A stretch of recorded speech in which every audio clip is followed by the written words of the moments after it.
Hello, welcome back to Where in the Revolution.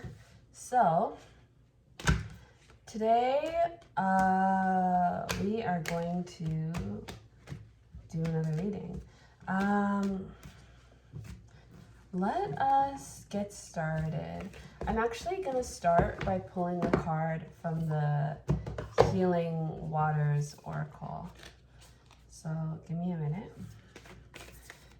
Spirit, what do you want to start the energy off with today? Oh. Into the unknown. Underworld, depth, courage, facing your fears. So that's at the back of the deck. Atlantis. Keep the big vision. Stay in alignment as you grow. What I'm hearing here is keep the vision big. Keep the vision big. Keep the vision big. That is also reading to me as give this thing room to grow and evolve. Don't limit yourself. So you might have just come into realization about, you might have just come into realization about a sacred plan, your next steps, your 5-year plan, whatever it is that you want to do. Don't stop yourself there. So let's say you've decided you want to go back to school. Right? You want to study something. Maybe you've even decided what you want to study. Be open to the fact that maybe you're going back to school, but you won't study that thing. Be open to the fact that maybe you'll go back to school, study that thing, and then you'll go and get another thing because you want to build off into something more. Like, what I'm getting here is that the picture isn't done being painted. You've received another piece. You've received another puzzle piece, which is in direct response to the reading I just did. So this might be the next step. Yeah, okay. Metamorphosis, embrace transformation. Things are different now. So you've definitely entered the next step of your soul purpose, of your calling, of the work you're supposed to be doing in the revolution in your life during this time right now. But it's not everything. So don't let the vision stay big, essentially. Let something grow. Let something grow and evolve and continue to evolve. It doesn't stop here. This is just another place. This is another piece. Okay, so we have Atlantis here and metamorphosis. This is cool. Okay, good. Keeping the vision big. Let's keep that at the forefront of our mind and let's start. Well, we've already began, but let's continue reading. Hold on. Okay, so yeah, we got metamorphosis and sacred plan. I'm also going to keep sacred plan out. Oh my gosh, did you see that? Sacred plan just like flipped out. All right, let's see. What's going on, Spirit? What is going on in the revolution today?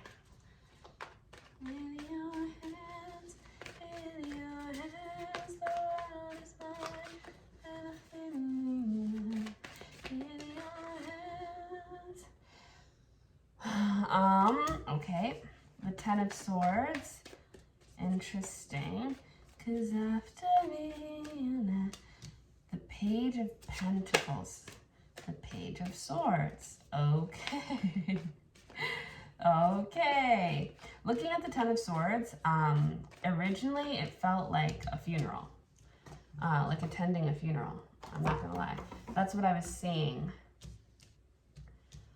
Like attending the funeral of a pirate. Oh, it's kind of sweet, actually. The death of one kind of work. You know what this is giving? Oh, wow. You know what this is actually giving? 9 of Swords. Okay, hold on.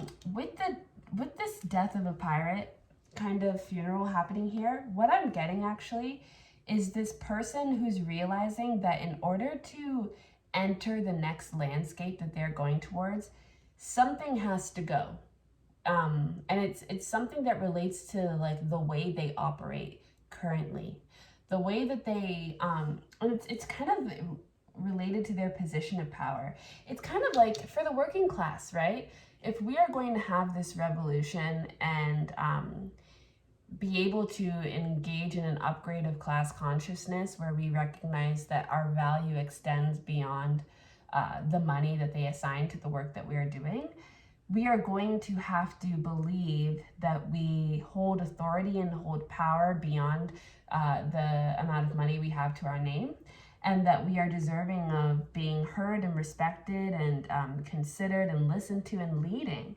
And there's this energy of having to give up a certain way of life, a certain position in work, and specifically like in terms of like the power that you hold. There's a certain kind of like struggle energy, you know, like not hustler, but like kind of having to be scrappy, having to do things the hard way. I'm not fully able to explain this. I'm not explaining this to its full capacity yet. But there's this energy of like, if you want to be able to step into this next land, into this next place, you need to do it with a level of authority that speaks to that space that you're entering into. And it's not in the sense that you have to change yourself or that you have to be like anyone else there, but there is this respect for yourself that needs to be initiated and integrated. You need to see yourself like wholeheartedly in the position that you are stepping into, and that is more of it's a higher power position. You know, like if we're going to have a proper revolution, we need to believe that we are deserving of being leaders of our own fate. We need to believe that we are able to create the next system that will exist, that we can envision that we can work together, that we can lead ourselves, right? So that requires a certain level of confidence. It requires giving up a certain way of existing in the world, of operating, and a way of doing work. And there's something that you have to give up, because both of these, everything here is reversed. So there's something that you have to let go of. Yeah, something that you have to cut ties with. And I think you're being given the opportunity to cut that cord right now. That's what I think this is. And so like that funeral is like, you're cutting the tie, and then you're honoring this time in your life. So there's this energy of cutting the tie, watching it go over the edge, and honoring it, because there is a funeral aspect, and a funeral is honoring the dead. So you're honoring this loss, because the way that you existed in this position really did feed you for a certain time in your life and was necessary. Just like the way that we exist right now as the working class was necessary. It was responsive to our environment. But the next way that we will have to exist is coming up. And so we're honoring this, what we've done, what our parents have had to do, what our grandparents have had to do, and we're moving on to the next step. So yeah, okay, interesting. So cutting ties and honoring your past, especially in regards to work and labor. Okay, hold on. We have the Sun card and we have the Magician. I flipped it upside down because I realized the deck was upside down. And that's exactly what is happening right here. You didn't you were working with an upside down deck. You were working with insufficient resources. So you had to do work a certain way. You had to exist in a certain way, a certain lens. But you're now being given the tools that you need. You're now in a different landscape. You have different resources. You're responding to the system in a different way.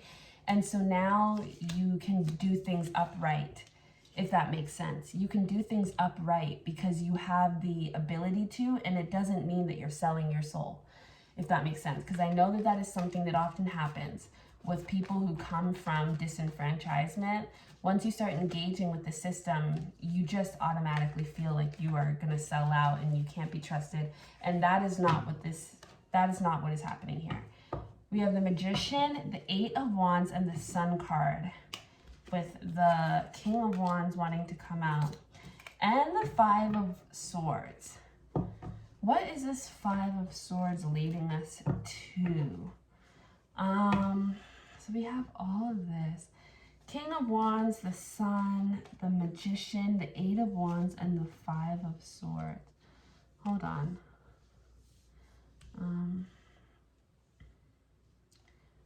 In your hands.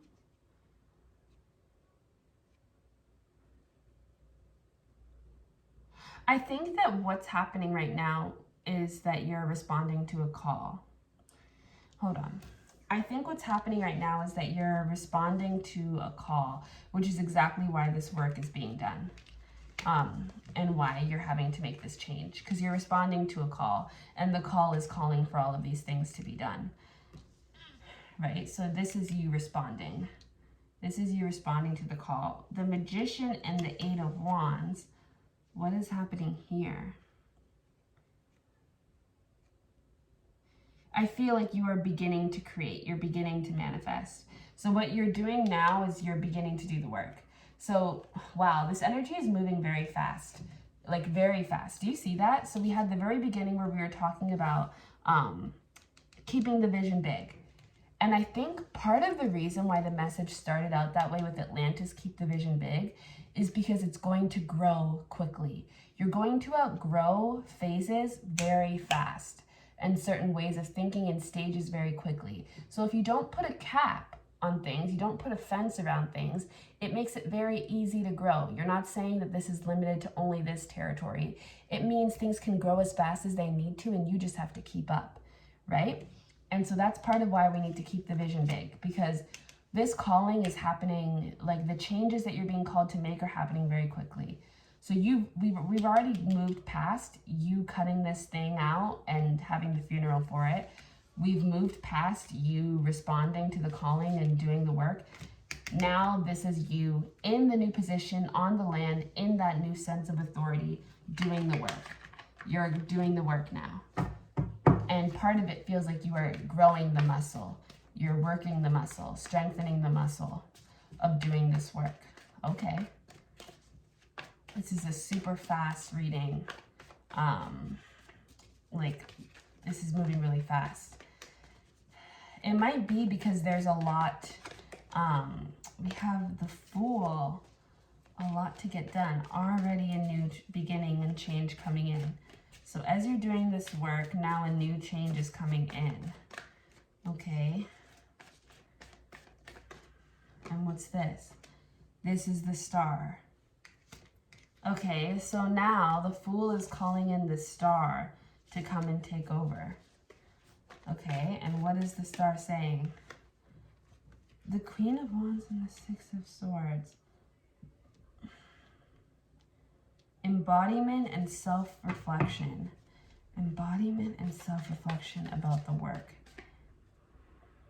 I think what's happening right now is we're tracking the work cycle. Because the overarching card is the Atlantis card and this Sacred Plan card and this idea of metamorphosis. In Revolution, things are constantly evolving, constantly transforming. And our positions of work, how we relate to work, are always going to be transforming. In your spiritual work, whatever your purpose is, it's always going to be transforming. And I feel like Spirit is really trying to dig this point in. And this is why we need to keep the vision big, because look at how many work cycles we've already moved through. There are so many different kinds of work you've already had to do that you within this lifetime that you will do within this lifetime. And I feel like Spirit wants you to reflect.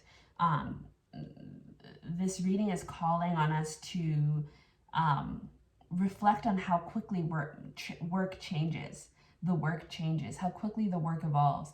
And maybe we are meant to be studying like the process, what work really is. What is work if it is able to move and change and grow this quickly? What is the work? What is this work? Is the work the labor we are doing, or is the work this way of existing where it's constant transformation, constantly being responsive to the call? Being able to listen to the call, respond to the call, do the actions, and embody new work and integrate. Is that the real work? You know, is the labor that we are doing described as the work? Is that just the vehicle for what the true work is, which is this ability to constantly listen, be present enough to listen to your reality, hear when a call is being made, respond to that call, listen to the instructions, integrate, and embody the new transformation. Like, you know what I'm saying? Like, I feel like we're studying work. We're studying work. And it's really a study of this metamorphosis process and what it looks like to follow the plan, to do the work on a more collective level. That's a lot of cards. We have the Six of Cups. I'll just take that. The Six of Cups. Yeah, there's a lot of reflection here. A lot of reflective energy. I feel like, and it's funny because we're just coming off of a reflective reading. The last reading was all about reflecting. And this is the dream that is being called in by the Fool. Moving away from an energy of more physical labor into an energy of critical thinking, ideation, and reflection. The age that we are moving into as workers, as a collective in this revolution, the way that we are revolutionizing work is to prioritize work that is centered around thinking, emoting, innovating in ideas, innovating in spiritual concepts, you're innovating in philosophy. We want to be breaking down the internal systems, unlearning certain educations. We're really working with the mind and with how we engage with work beyond the tangible, beyond the physical, beyond the material. We're engaging with a more mental, spiritual, emotional aspect, and seeing how easily we are able to respond to change, to evolution, to growth, and doing that kind of work. I think we are being asked to shift into a work that flows more along the subconscious realm, that engages the subconscious realm, doing work that is less physical and work that is more mental, but not mental in the way of like, because like there's certain ways where like even mental work is still pretty like, it's like akin to like physical labor, like certain data work or coding work, you know, sometimes that work is damn near physical work, coding and things like that. But work like work in academia, when you're actually able to think critically and produce new ideas, that's interesting kind of work that I think we are being pointed in the direction of.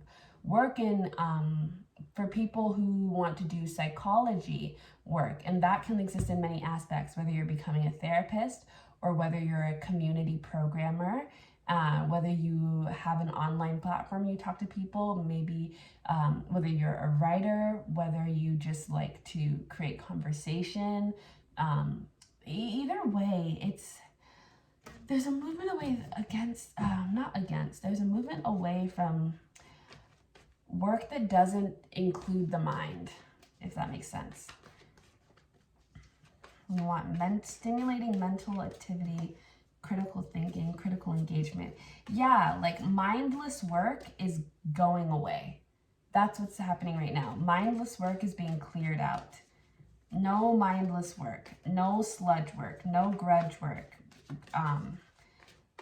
All of that is being cleared away. In the work that you do, there should always be this stimulation of your internal process, your introspective brain.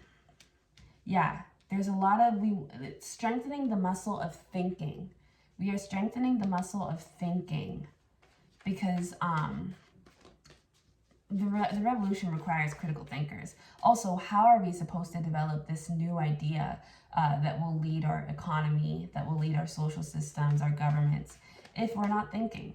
So yeah, there's this movement into work that really engages critical thought, that challenges your mind to advance in its imagination, its innovative qualities, stimulate growth in what can be produced from spending time ideating on these institutions, these systems that we engage with every day, becoming a really critical thinker, and thinking about how you navigate and operate within these systems, how other people do, how community does together, and how we can evolve out of it, and what should we evolve into. You know, where is there opportunity for creation and abundance? Where are we locked in? There's just a lot of thinking, a lot of thinking.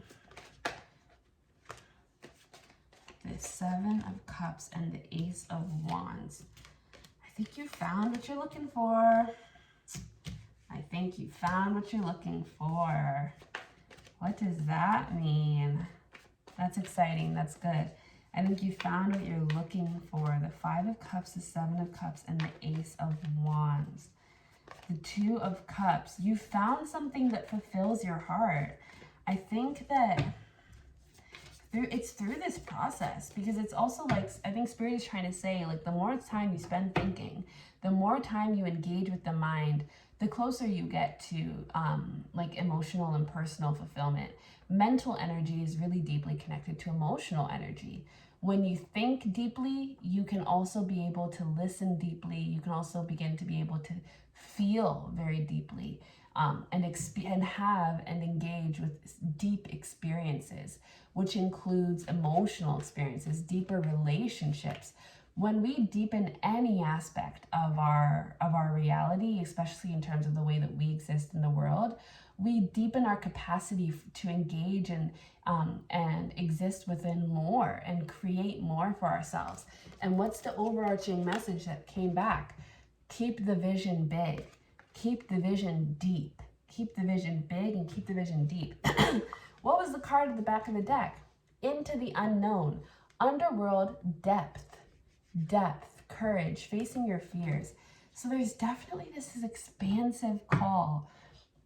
And the expansive call is to provide a space for you to bring more deep-rooted, engaging, truly intimately engaging, deeply nourishing, enriching experiences, relationships, work into your life.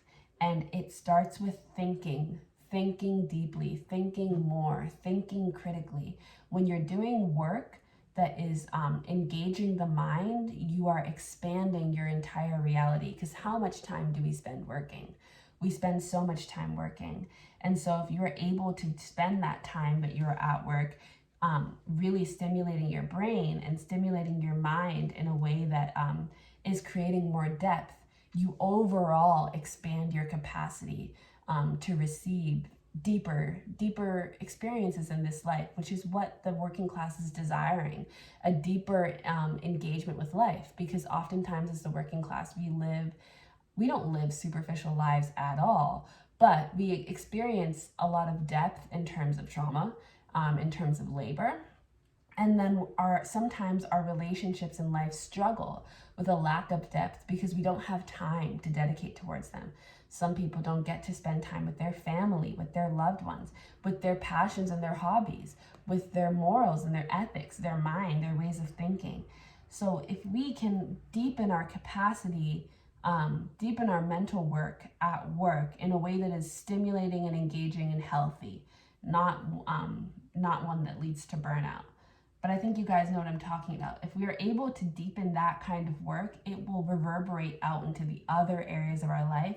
It will also help us understand what kind of systems that we need to build that respond to this depth that we are seeking to create in our lives. But we are creating space, and thinking creates space. Thinking creates space. It forces space to come out into the light and reveal itself, because the brain is searching for somewhere else to go. It must find somewhere to go. And if it can't find somewhere to go, it confronts the wall and begins to disintegrate the wall. It's the hermit, it's enlightenment. I think what the phase that we are entering into as a spiritual collective and as a political collective is enlightenment. And it's the enlightenment that comes from really activating that brain power, that critical thinking muscle, and utilizing that to charter new paths for community so that we can go down a different road. Okay, what is that? The Five of Pentacles. Something you left behind? What are you going back for? Going back. Okay, so there was a reading I did. Oh gosh, I don't know which reading this was, 2 readings ago, maybe it was 3 readings ago. I'll try and find the name of it and I'll maybe try and link it. But you're going back for something. Before you, help, I'm getting overwhelmed by the message, sorry, hold on. Before you move forward, you make sure you go back for something. Give me a minute. Before you move forward, you need to go back for something. So there's something that's already happened, already fallen over in the past, okay? Something that's already come to pass, something that's already uprooted, like you've already experienced it, dealt with it, it's already been uprooted. You need to go back to this thing and pick it up because there's like, it's part of the work that you're meant to do and bring out into the light along this new path. So we don't want to abandon these things. Like it's, you know, the trees that fall over, there's new growth on those trees. And that's why we don't want to just say that that tree is garbage. You know, that's why in the forest, like there's a purpose, there's life to everything. It would be horrible if humans, every time a tree fell down, humans took that tree and went and dumped it in a landfill. Because there's no soil for that tree to engage with. It wouldn't break down properly. It wouldn't be able to contribute the way it can contribute to a forest. The point is there's life to something that's already fallen away in an environment that feels kind of screwed. And this might be us making sure that we bring our people with us. We bring people with us. The whole point of revolution is that you don't do it alone and you don't reap the benefits alone. The revolution is great because we all get lifted up.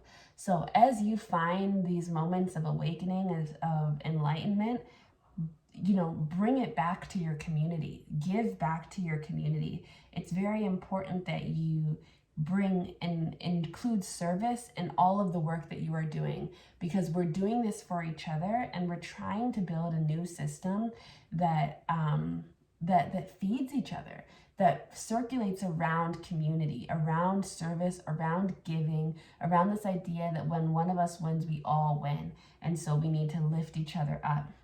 And we can do that by practicing that in our personal lives. When you receive new information, when you get a deeper understanding of something, share it. When you have an opportunity that other people can be a part of, you know, extend that opportunity. When you can do a certain amount of, when you're doing certain work and you see it's really benefiting yourself or other people, go back and give that work to your community as well. There's just something around not forgetting where you came from or not forgetting something of the past that needs your help. Don't forget to help. Don't forget to spread this, you know. Don't forget to bring others with you. This journey is special because we bring people with us. We do this for other people. This is for community. So don't forget that community is at the center of this. It's not just about you. It's about, you know, you get this enlightenment, you get this new awareness, and then you share it, you know, and you go help others. And especially make sure that you are going back and helping those who are really at a deficit to be able to help themselves because of whatever. You know, we're all dealing with different trauma, different experiences, different environments. Make sure that you are, you know, doing as much as you can to give back to those people as well. Because there's something about, like, you know, there's so much more of an impact you can have, a positive impact you can have when you bring others with you. It's about the community. It's about the people you can spread the message to and share it along the way. And it's just so much more powerful. And even within you, like, it strengthens your muscles. You know, there's something about that muscle too of sharing and giving back and, you know, leading community, helping other people find the way. Once you find the way, go and tell somebody else so they can find the way, so they know the way, you know. Everybody deserves to get a piece of the pie. Yeah, there's this energy of no one left behind. With the Two of Cups, call other people in. Call them in. Yeah, share the message. Share the message. When you hear something, when you learn something, share it. Engage with other people. Communicate with other people. Communication is really, really key here. The enlightenment, the breakthroughs that you have, communicate that. And that's like the source of your power. Like that's the work that you can do. We can all do that. We should all be communicating the breakthroughs that we have and attributing it to the revolution, so that we're feeding the revolution, so that we can have a gathering spot for all of our information, so that the ideas can begin to evolve. Because you also don't know when, like, a certain breakthrough that you had and the information you received, how that stimulates an idea in somebody else, and that idea could be the key that, you know, multiple of us are looking for. So that's also why it's so important to share, to idea share. Okay, so don't forget to do that. And if you can even create a platform for that, that's amazing. That's a potential business idea. Okay. Okay. So there's definitely a lot of capacity. Walk away. There's a lot available. Okay. Okay. Ready, Spirit? Are we done? Let's see. 1, 2, 3, 4, 5. Okay, I will see you guys. King of Pentacles. That's so funny. I would explain to you the context of this. I was looking for the King of Pentacles. Oh my God. Anyways, I'll explain to you guys this like at a later date. But anyways, I was saying that the King of Pentacles hasn't come out in a while, and I thought that maybe he would come out in this reading. And then anyways, I'll explain to you later. I have an idea. I'll come on here and I'll share it with you once it's done, just like this reading told me to do. Okay, so if this resonated with you, explain how in the comments so we can get our information together. And if you want. And yeah, like, subscribe for more, and so other people can see. And yeah, I hope the revolution is treating you well. And if it's not, I'm sorry. And it'll get better. It will, I promise. Okay, bye.